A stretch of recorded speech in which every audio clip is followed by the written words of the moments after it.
Too quiet. Wanna do it again?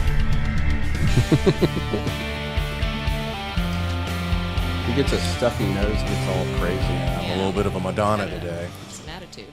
Happy 2024. Yes, sir. We are recording on January 1st. Yeah, starting out strong.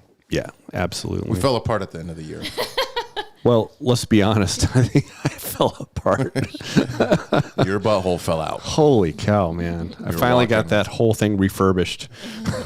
I think we're good now. At least for another 6 months. That's true. Probably not that long. It'll fall out again. It's like you know what? It's like those old Pinto cars that the rear end just falls out. Mm-hmm. And it was recently your birthday. Yeah. Which means your butthole fell out and then was put back in by your wife. We probably shouldn't go into that. Yeah. Trying to keep it at least, Yeah. Your lovely professor is in the building right now. She is. She's. So you got to be careful. She's right in the corner. The European FU. I like it. Yeah. Today we got a little hodgepodge. Yeah. We're going to just kind of jump around a little bit. We got some jiu-jitsu questions. And we got, I think, more of a medical question. Yeah. That question does involve jiu-jitsu too, indirectly. So okay. I'm just going to jump right in. Okay. We got an email, and I missed this email. It's from December 6th. Oh, my God, you piece of shit. I am a horrible person. Yeah. It's titled Old Grappler, Stupid Shoulders. Dude, that's like my spirit animal. Yeah, we're friends. Okay, yeah. We're friends. So I'm just going to read the email. Go ahead. And then we'll go into this cold for you, at least. So okay. You can kind of go off the top of your head. But he says he's a 44-year-old, and he's been doing jiu-jitsu for 2 years. So call himself old, already offensive. To me? Yeah. He's 10 years younger than me. You know, that's what old guys do. Wait till you're my age. Yeah. You know, whatever. No, still, I understand. 44 still. That's your go-to comment. It is. Go ahead. So I've been having some pretty bad pain on the top of the left shoulder. Mm-hmm. There was no precipitating injury in... it wasn't like he got caught in a Kimura, he says. It just started hurting, and I kept training. Eventually, the pain got so bad, I had to stop rolling. I went to physical therapy, and they diagnosed it as an itis. I-T-I-S. Yeah, okay, great. That's inflammation. What a wizard. Yeah. They said nothing felt torn or broken. I'm looking for some exercises to help bulletproof my shoulders. Okay. Also, there was an episode where we were going to try a month of inflammatone. Yeah. And a bunch of its competitors to judge efficacy. Did we ever come up with a conclusion on that? So here's just a little bit of background about the guy. We'll come back to both those. Just as a background, I have a lot of miles on the old body. I started powerlifting when I was 14. Did rugby as a prop for 3 years in college. Mm-hmm. I don't know what the hell that means. A what? It's a position. Oh, okay. Within rugby. I also did competitive rock climbing for 5 years. Then I did competitive arm wrestling for 5 years. This dude is like a man of the world. But I want BJJ to be the thing that I do until the wheels fall off. Mm-hmm. Which it sounds like they're already falling. So let's go back to the inflammatone. Yeah, the systemic enzymes that we talked about. I've used various brands. I like the inflammatone. I think the best, but Carrie, you're recommending the Wobenzyme too to a lot of your patients, kind of the original. They're kind of the OG of That's the one that's from Germany. Studied. Yeah, that composition. Yeah. And for musculoskeletal stuff, I recommend Wobenzyme. Yeah. It's just systemic. So I know you guys can't hear; she's in the background, but to her patients for musculoskeletal issues, she recommends the Wobenzyme. It's the one that's been studied in the research. Is this prescription? No. Oh, okay. Get on Amazon. Nice. Same with inflammatone. Okay. She has a lot of her patients get great results for general inflammation and things like that. And she just said that one's been studied the most. It's the one. It's the concoction of the different enzymes that has been studied and researched the most. Okay. Yeah. I will tell you though, I've done that one. I think the inflammatome is great too. Yeah. Okay. Just so those are two good places to start. Yeah, I would. And I don't think you can go wrong with either one. Just be careful of the brands that haven't been, everyone tries to jump on a bandwagon and then, it might not be as prepared as well. Any brands off the top of your head that Wobenzyme is its own brand. Oh, Wobenzyme is its own brand. Yeah. And then inflammatone is by Designs for Health. I think they're more pricey, aren't they? Yeah. Yeah, Designs for Health is more pricey. And they do the inflammatone. They're a solid company though. Yeah, I mean you're gonna pay for what you get. Sounds like, and if you're putting some in your body, you might as well pay for the good stuff. Yeah, especially for that. Yeah. But I don't think I have a preference necessarily. I like to kind of just in general, if I find two good products, I'll kind of switch them back. Can you just remind people what they would use this stuff for? Because I don't remember. Well, that's a good question. There's many uses in general. Systemic inflammation, erectile dysfunction, not necessarily, unless your erectile dysfunction is caused by systemic inflammation. For anal nitrate, the anal nitrates, yes, yeah. When your butt falls out. See, now we're back to ground zero. I mean, they have all kinds of uses, and they're still studying more, even autoimmune diseases. But anything that has especially the arthritis type of things, tendinitis, all these type of general inflammatory things. A lot of they're using them. Are using them for your diabetic patients, Carrie? Yeah, she's using them which is an inflammatory disease anyway. Okay. But they're really good. I will say the thing you should be careful of is one of the other proteolytic enzymes called nattokinase. That can definitely affect your ability to clot when you get cut or something. And if you're on anticoagulants already, you shouldn't take that one. Okay. But they're studying that one. It's used in Japan quite a bit. It's part of natto, which is a fermented food anyway. But they've taken the enzyme out and prepared it in a capsule now. And people use that for a little different than the other systemic enzymes, especially for like microclots and things like that. Yeah. But anyway, you can't go wrong with the Wobenzyme or the inflammatome. Okay. Yep. Cool. Now, this dude's shoulder. I can't diagnose it without asking him a couple questions, like what specific, I'd have to do an exam to kind of pinpoint it. When he says the top of his shoulder, I'm assuming he's talking about the acromion, where it's the bone where the collarbone inserts. It's kind of the roof here, the bony roof. You'd have to see some movement from him where it hurts. I'd have to ask him some questions on what directions make it hurt worse. Like, for instance, if it's bringing your arm across your body, that's more in line. It could be an AC joint, acromioclavicular joint thing. Doesn't sound like it was traumatic. Yeah. It could be a nasty trigger point that just won't go away. I've had a couple guys in the academy that have that. Yeah, because he said it just kind of started happening. There was no actual moment of... Yeah, but in general, any of those, the shoulder that we still haven't videoed, the shoulder stabilization things that we're going to go over are just in generally good. Okay. But to treat a specific problem, I'd really have to examine them and to diagnose something specifically, because some exercises for one shoulder problem can maybe exacerbate one for another one. But the ones that I'm going to show just for stabilization are generally good. These people that diagnosed him with itis. I'm assuming that's just being funny. Okay. It could be anything. Itis. I mean, they mean, you got something inflamed. And it's like, wow, I'm glad I asked you as a medical professional. Right. That's not a diagnosis. Okay. Tendinitis, whatever. I mean, we're going to record some videos on shoulder stuff. We had already kind of talked about that. But is there anywhere else we can point him that has some quality shoulder strengthening stuff? I mean, obviously, there's the cars stuff with. Yeah, I would say some of the kettlebell, like the Strong First kettlebell channels, they have some really good stuff. Some of the stuff I'm going to show, especially the windmills and the kettlebell armbar. But you really got to be careful on, especially if he has an actual injury. Yeah, man. I just going into a strength protocol with an injury could. He would anything that he does is start out very, very light until make sure it's not making it worse.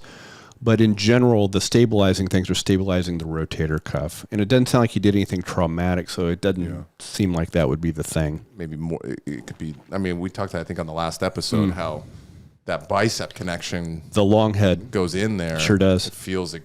And really, it goes right underneath. Liv, I don't know if you can go on that camera there, but when I had that issue, it kind of felt top of the shoulder. I don't know where he was talking about, but it did feel like that kind of top front. Well, and that's where the long head passes, right underneath it, right next to the supraspinatus, which is the other top rotator cuff tendon. Right, and it was the same thing where I didn't have an actual like mechanical moment where I was like, oh, I just got tore up. It was this thing is just starting to nag, and then it like laying in bed, if I laid on my side my arm kind of like draped in front of me, you felt it. I would feel it there just because of the way that tendon wraps around. It was putting a tension on it. Again, I actually looked at your shoulder and had a diagnosis for you, and we could do some things specifically for that, but the stabilization stuff is not going to hurt any of that stuff if you start out. The stabilization stuff will help. I mean, he should do this, especially if he is kind of beat up already. Sure, absolutely. To help keep the shoulders rock solid. Okay, you have that part, which is going to help mobility, which is going to help injury prevention. That's the big thing. And then some of the Strong First stuff will potentially help with just the actual muscles. Well, but it's both, because the things I'm taking from the kettlebell training are specifically stabilization kettlebell exercises too, which are more advanced than what we call closed chain. When I say closed chain and open chain, all that means is closed chain, you're actually connected with the limb that you're working is connected to the ground. Think of like a push-up or a side plank. Yeah. That's a closed chain stabilization exercise. Where open chain is that arm, that hand is free in the air like you have a weight on. Okay. So we'll go over both types of those. The closed chain are easier to control and start, where the open chain you'd want to progress to typically. It's, as far as the kettlebell armbar or the windmill or something like that. Yeah. But we can go over a little sequence. And I'm sure we'll end up touching on some of the, FRS, functional range systems protocols, where it's something that helped mine, which was controlled articular rotations. Yes, getting to end ranges, and that helped multiple different things on my body. That's a great system too. So I can't say enough on that. Yeah, I can't say enough about those. We've talked about those in our mobility podcast. So. Yeah, so that's. You can YouTube at Dr. Spina, I think. Yeah, Andrea Spina, Functional Range Systems. YouTube. He's got a pretty active YouTube page. And a lot of the guys that do that, or the instructors, are jiu-jitsu guys. Yeah. So so is he. You and Andrew went to the UFC Performance Institute. Yeah, we went to their internal strength model course, which was fantastic. Yeah, a lot of jiu-jitsu people in there. Yep. So hopefully that helps. If you have any other questions or can add anything that you think would help, respond to the email that you already sent in. And sorry, man, it's hard to pinpoint unless I can put some hands on you. Yeah. I have an odd question. I was listening to a podcast. Yeah. And there was a few different people. It was a jiu-jitsu podcast. And there was a couple middle-aged people. One's a blue belt, one's a purple belt. And then there was a black belt on there. And they were calling... They were talking about being an athlete, and like one of them, the purple belt, didn't consider themselves really an athlete, but the others were like, "No, you're an athlete. Like you." And and then the purple belt was like, "Well, you're an athlete. Like if you're training 3 times a week and like you're living a certain lifestyle." And it made me kind of wonder, and they were all kind of pushing back on each other. And it made me wonder, what is an athlete? Like, Yeah, because you've used that term as well with even like people like myself or other people in the gym. And I guess I kind of wondered, my first inkling or my first thought was an athlete. Like, I wouldn't consider myself an athlete. I wouldn't I guess I think of like, probably someone that's in the peak of their physical fitness, which doesn't really, when I really think about that, I'm like, that doesn't really make an athlete. because you have masters athletes. Right. Yeah, totally. And so how would you classify someone being an athlete? Someone participating in an athletic endeavor. In other words, you don't have to be paid for it. You don't have to be professional, right? Is there an athletic type of pastime that you participate in? By nature, I mean, it depends.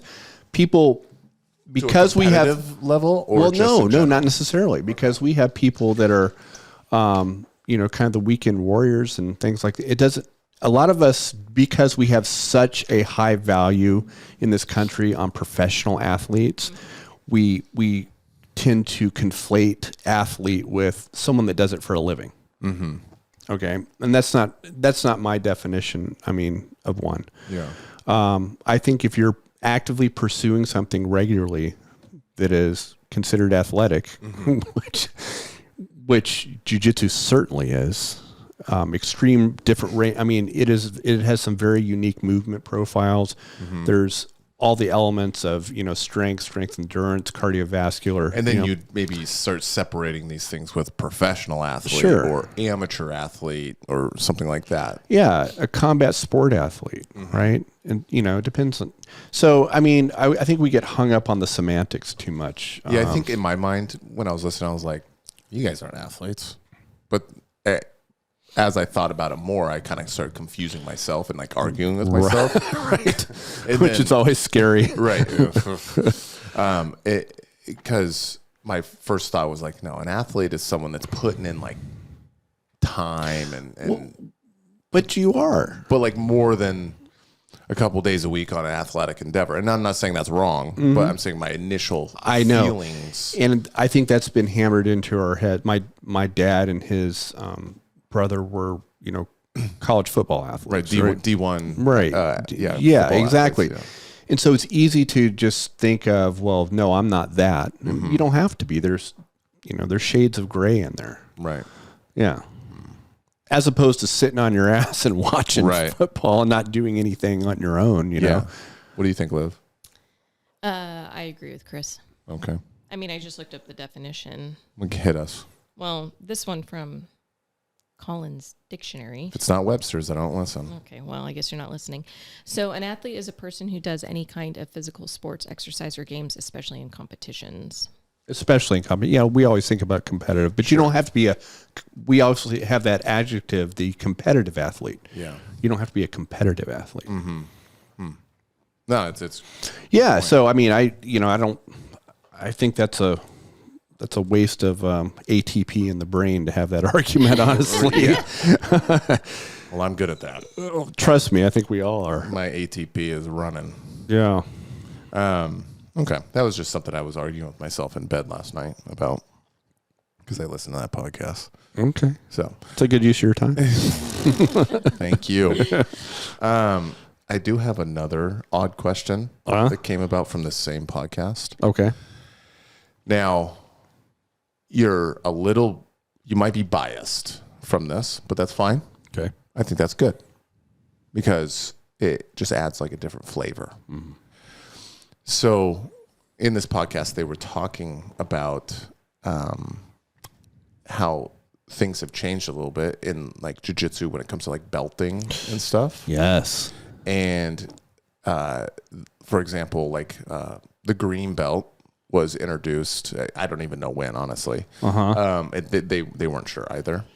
But the green belt was introduced, and that was typically for youth, for that intermediary position from the last juvenile belt just before blue. They would get a green belt. Like a kid's black belt.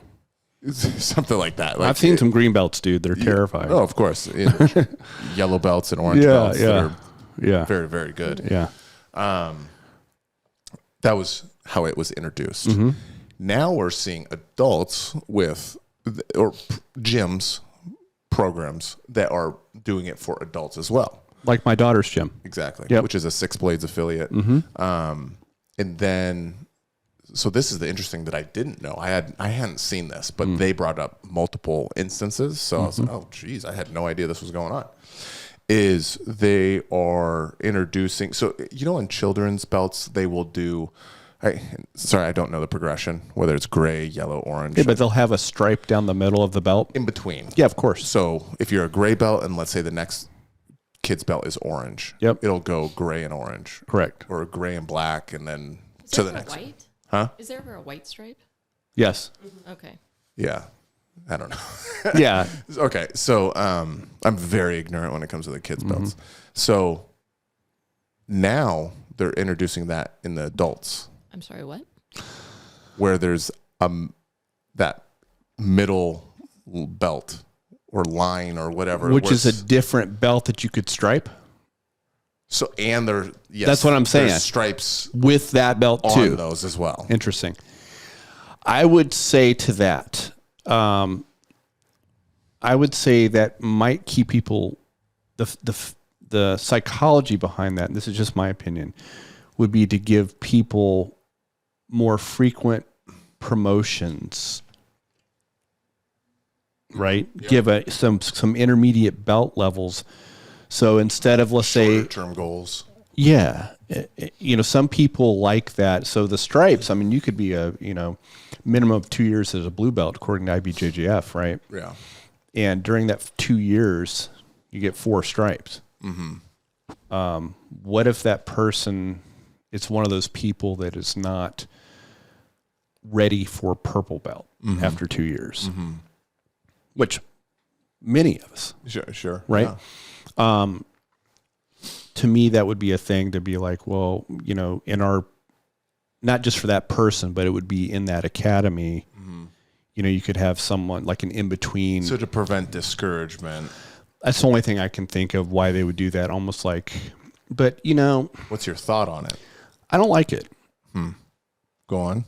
And I think it's just, I think that's just my gut level reaction. Sure. I think that's just because, well, I didn't come up that way. I wouldn't mind hearing a perspective of a professor that does those. I would too. I would really like to hear. Not to like be shitty to them, but No, and it's not at all. Yeah. It's not at all. I can understand that.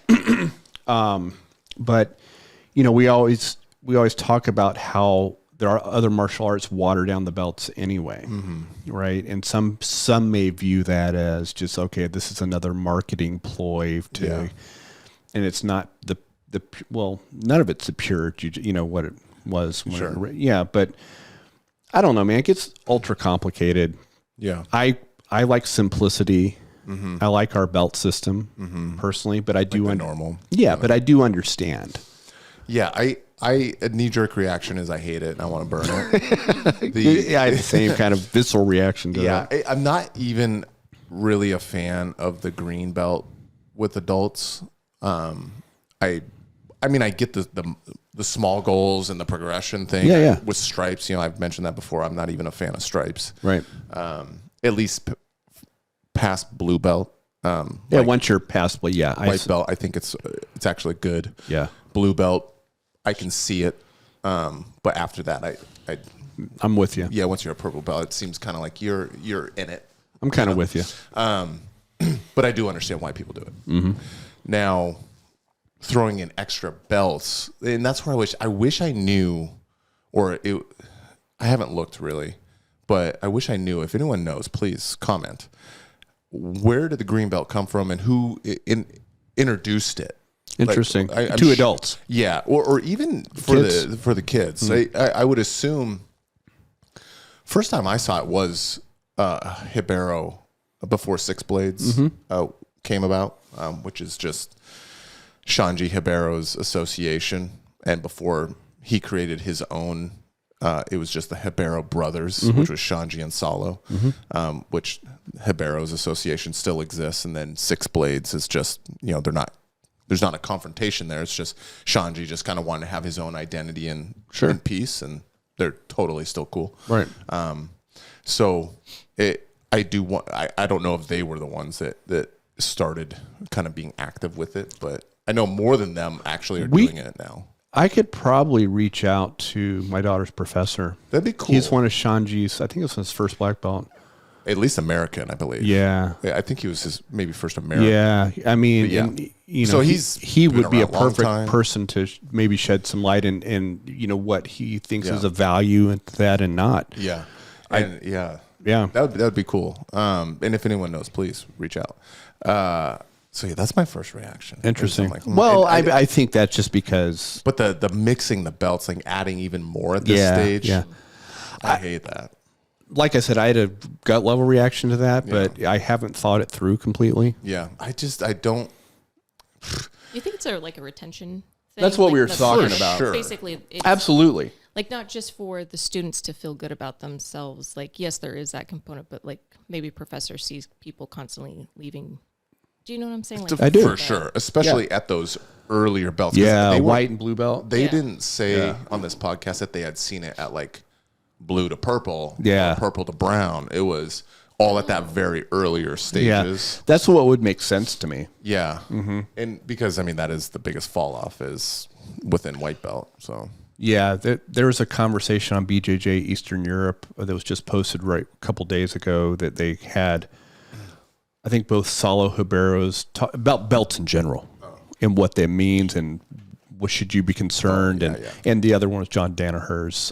It's kind of nice little breakdown. What their thoughts were on the progression. It's good, but anyway, back in the day, like they talk about, like you can even see in the photos there was like white belt, blue belt, black belt, and it was like there wasn't we're talking a long time ago. And when you look at the old photos from like the 70s, like that's what you see is like these very limited belts. That Mauricio Gomes talked about how he's a white belt for crazy amount of years. Yeah, because there was less belts. He's a coral belt. No, Yeah, he's So been around a long time. Interesting.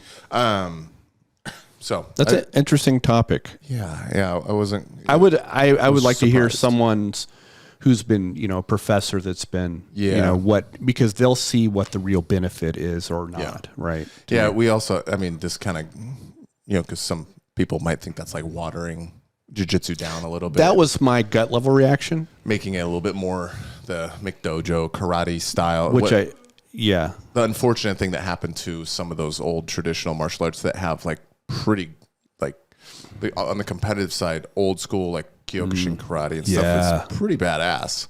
Absolutely. And even like legit old school Taekwondo, not point style, no doubt, tournaments is pretty badass too. It is, and it became business. Yeah. Yeah.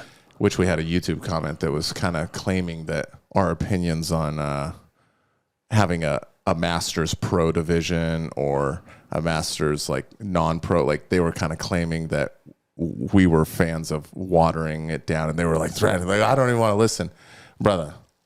Chill. That is not like we were. If I can just, I don't even want to defend it. I know. I just like whatever, dude. If you don't want to listen, don't listen. I'm just our opinion. My thing though was, or our thing was, it's the people that are like, let's say I just use him as an example because it's easy. Is a Josh Hinger. He goes into the Master 3 division, completely destroys annihilates these old dudes, and then he calls himself a champion. Okay, which he is. Yeah, he's a Master 3 world champion. That's right. Now, because the guy had made a comment, it's like, people want to talk like they're a champion, but they're not a legit champion. You're talking about the old guy like myself that's gonna, let's say, is a Master 3 world champion. I'm not going around saying I'm a world champion. And now some people would, that's for sure. My comment is for the guy that still can compete at the pro level because he's genetically gifted, he has the time, and he's working, whatever, putting in the effort. That's the guy that is for. Right, so he can challenge himself to be a legit world champion, and against the other world champions. Yeah, exactly. Having that separation. Yeah, totally. So then these old guys that are just getting throttled, he body triangled 3 guys in the same tournament.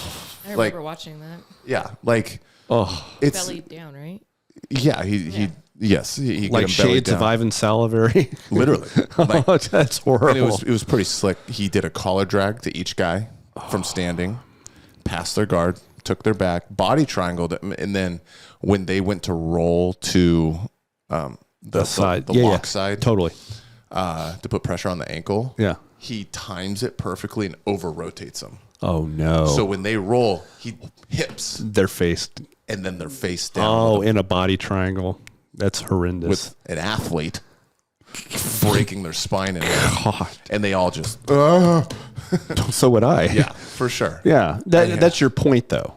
Yeah, it's not to make the sloppy hobbyist like myself feel like a world champion. No. It's to help progress the people that are just still able to compete at a super high level. Yeah. And almost challenge them. Well, and put a path for that, as well as having, because that's the guy that's going to be the one that puts in his bio that he's a world champion. Of course it is. I'm not saying Josh is doing that. I'm just saying that's the person that's going to not have any like details to it. Yeah. Like blue belt world champion or something. For sure. They just put world champion. You're like, wait, I don't remember you beating Fabricio Andre. Right. Oh, you're a blue belt master 3 champion. Good. Okay, got it. Yeah, which is still cool. Yeah. Yeah, no, that's great. I mean, that's not an easy thing to do. No. But no, to your point, and I'm a little disappointed because I thought you explained this really well the first time when we did it in the podcast, and we felt the need to kind of address this. I don't know why the dude was so upset. I forgot his name. Dude, whatever. I just don't have time for it. Come meet me in the parking lot, bro. Oh, my God. I'm joking. Don't do that. Yeah, that's not good. I'm old. Yeah. We're both old. Yeah, that's that. You had more of we had a question. Can you read the... Oh, it's on YouTube? Yeah, the sinusitis one. Oh, yeah. I suffer. Okay. So we had a comment. Who is this? A few days ago. He's actually commented a lot. I don't remember his name. Eccles 2010. Yeah. Or Echo LS 2010, maybe? Okay. He's got a military picture, so maybe that's some sort of military speak. I don't know, man. Okay. I'm not going to decipher the YouTube handles. You're a fake military. How dare you? He says, I suffer from a lot of sinus issues and sinus infections. Do you have any suggestions for herbs or natural medicines? Mm-hmm. As I hate taking antibiotics or even OTC medicines. What the hell is OTC? Over the counter. Oh, shit. All right. Stuff like Sudafed. Yeah, stuff like that. Okay. So this is a great topic. First of all, people that suffer, and this sounds like a chronic sinus infection, chronic sinusitis, is different than acute. Because you wouldn't take antibiotics for just like a sinus. Well, here's my point. So I would say anywhere in the literature, I forgot the numbers, but it's really high. Like 95% of acute sinus infections are viral. Okay. The antibiotics are going to do absolutely nothing. Those acute sinus infections last about 7 to 10 days. And they resolve. The downside of going in and demanding an antibiotic every time you feel stuffed up is that you're going to wreck your gut flora. All the adverse effects you can have from them. You shouldn't just take antibiotics. I mean, they're there for a reason. It's one of the reasons why we have so much, here's a rant, so much antibiotic resistance is because someone will go into their doctor and say, I need a Z-Pak or I need amoxicillin or whatever because I have a sinus infection. Mm-hmm. And then, a good doctor will explain to them, like, this is an acute thing. 95% of these are viral. You don't have any other things that suggest this is some kind of crazy bacterial sinusitis. And here's the downside of giving you antibiotics. And if they're like, well, I'm just going to go somewhere else. And they will find someone that will do it. Yeah. And that's the problem. Okay. So just for everyone, stop freaking doing that for acute. Now, chronic sinusitis, things that are recurrent, then you keep, it feels like it never goes away fully. Mm-hmm. That's a little different. There's a lot of theories behind that. One of the primary ones is the biofilm theory. Have you guys ever heard of biofilms? certain bacteria, and this is where there is a lot of times a bacterial etiology. In other words, a causative thing from bacteria, especially staph or strep. I have to look it up again. Will form these things called biofilms.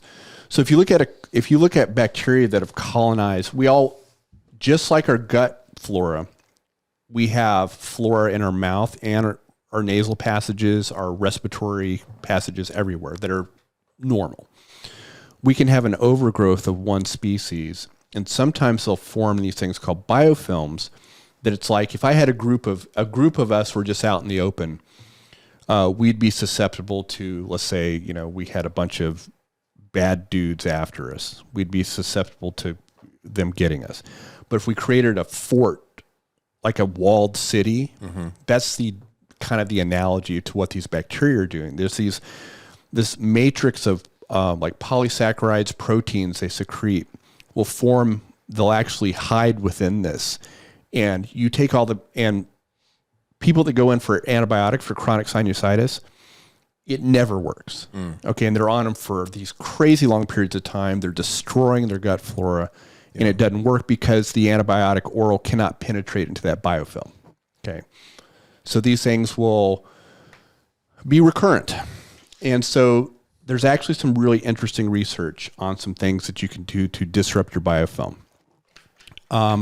There's a product that the Australians are coming out with. It may be out already, that kind of has the same ingredients based on some of the research I've been reading. But again, this is important. I'm not giving medical advice here. I'm telling you what I'm doing, because I actually have a chronic sinusitis that I'm doing something about. One of the things that are not antibiotics per se that you could do, not telling you should, but is get a xylitol solution. You probably heard xylitol. They have gum and all that, but it's a sugar that helps disrupt the biofilms.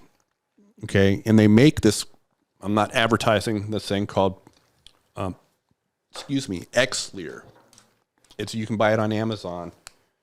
It's XLEAR nasal spray. Can you hold that up for this camera? Yeah, in front of your face. We're here. Yeah, in front of your face, you butt. Right. Not like you. Dude. You're a 10-year-old.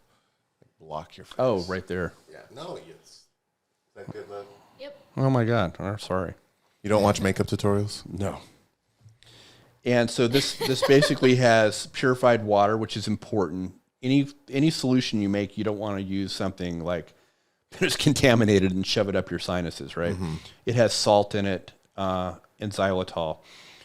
And could you just snort salt water? Would that be similar? Absolutely. You can, but it's not going to disrupt the biofilms quite as well. I was just being an asshole. Okay. You can actually. Wow. All right. You can make, that's what neti pots are basically. Yeah, that's true. Yeah. But the recent research, which is interesting, is you can show this. This is a bottle of iodine. It's 10% iodine. No, you got to pull it back. Oh, there we go. Okay. You can get this anywhere in Amazon.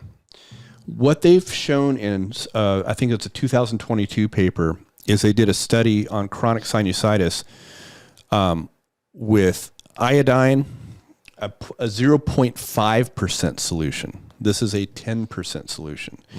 That's way too concentrated, and you got to be careful with iodine because too high a concentration will actually impair the little hair cells that are within your nasal passages and your airways. They help move things along. Higher concentration can actually cause problems with those. Yeah, when we do neti pot, don't we put? Yeah, well, that's because you guys are my friends, and a little bit. This is higher, so to get a 0.5% concentration is basically, if you have a 10% iodine, don't worry about the math right now, but it's a 1 in 20.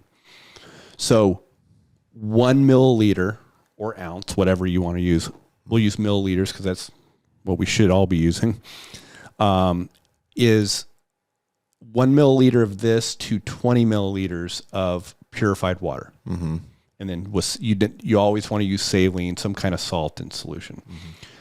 An easy way to do this, since xylitol works well too, is buy a bottle of this Xlear, which is, if you look at it, it's 45 milliliters.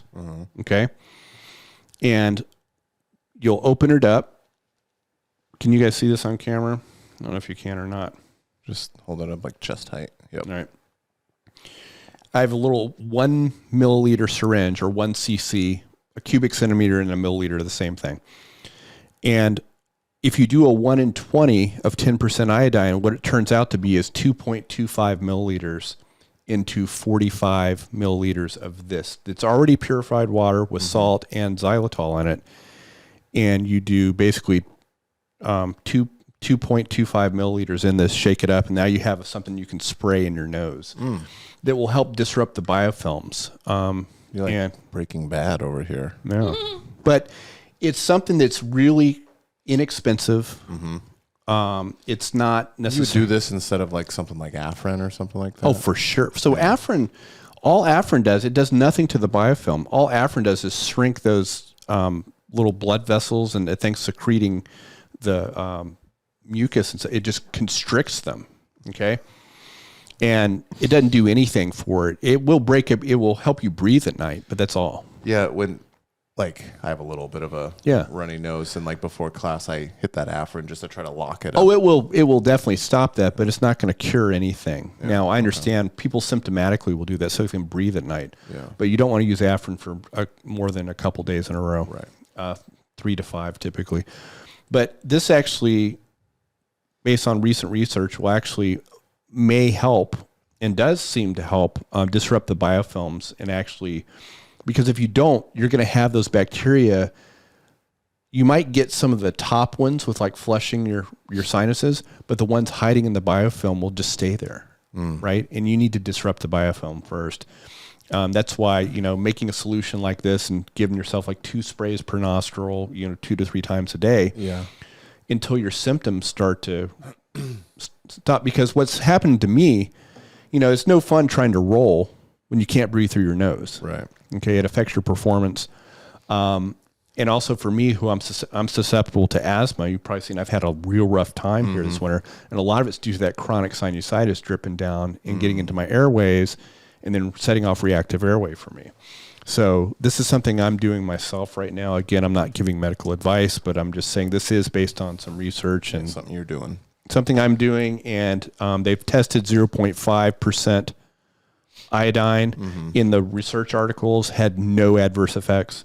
Again, you got to be very careful with the concentration of iodine that you use. But anyway. Cool. I have a question. So with sinusitis, itis. It's another itis. Does it always cause pain up here, or is it just kind of like a congestion that's chronic? Both. Not all. Yeah.